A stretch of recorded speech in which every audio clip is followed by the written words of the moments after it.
परळीचे आमदार असलेल्या धनंजय मुंडेंनी आज त्यांच्या मतदारसंघात झालेल्या नुकसानीची आणि पूर परिस्थितीची पाहणी केली। पाण्यात उतरून नुकसानग्रस्त भागात गेले, नागरिकांना भेटले आणि त्यानंतर धनंजय मुंडेंनी केलेल्या एका फेसबुक पोस्टची सध्या चर्चा होते।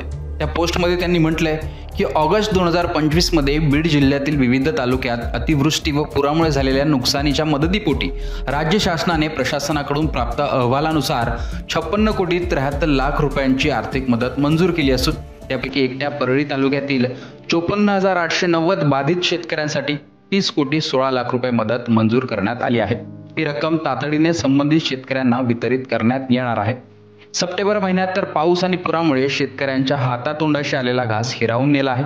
इतिहासात कधी पाहिली नाही अशी विदारक परिस्थिती निर्माण झाली असून शेतीसह अनेक कुटुंबांची आणि अनेक गावांची अत्यंत वाताहत झाली आहे। राज्य शासनाकडून या नुकसानीचीही पूर्णपणे दखल घेतली जाईल व 100% नुकसान भरपाई मिळेल असा विश्वास आहे। अशा प्रकारे ऑगस्ट महिन्यात परळीत झालेल्या नुकसान भरपाईसाठी सरकारकडून पैसे मंजूर करण्यात आले। विशेष म्हणजे बीड जिल्ह्यात आलेल्या 56 कोटींपैकी 30 कोटी एकट्या परळी तालुक्यात मिळाले आहेत। त्यामुळे चर्चा होते।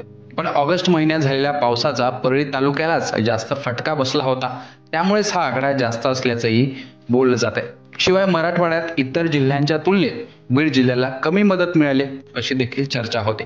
मिळालेल्या मदतीच्या आकडेवारीनुसार बीडमध्ये ऑगस्ट महिन्यात झालेल्या अतिवृष्टी आणि पुरामुळे ज्या शेतकऱ्यांना 33% जास्त नुकसान सोसावं लागलं त्या 1,14,773 शेतकऱ्यांना एकूण 56 कोटी 73 लाखांची मदत मिळणार आहे।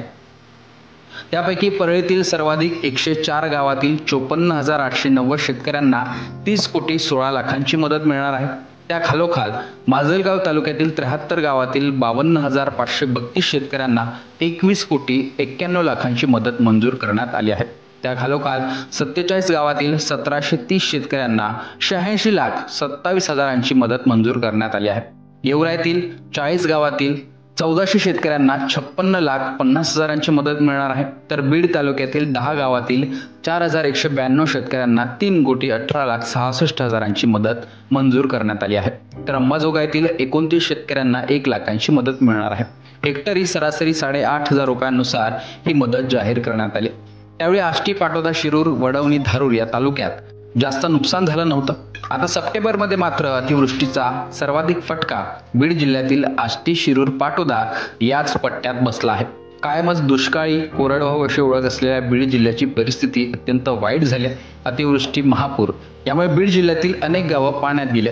ऑगस्टमध्ये झालेल्या नुकसानीची मदत आता मिळाली, मात्र सप्टेंबरमध्ये झालेल्या नुकसानीची मदत कधी मिळणार हाच प्रश्न आहे। कारण की यावेळी बीडमध्ये नुकसान हे मोठ्या प्रमाणावर झालेलं आहे, त्यामुळे ती मदत तात्काळ मिळावी हीच अपेक्षा व्यक्त केली जाते।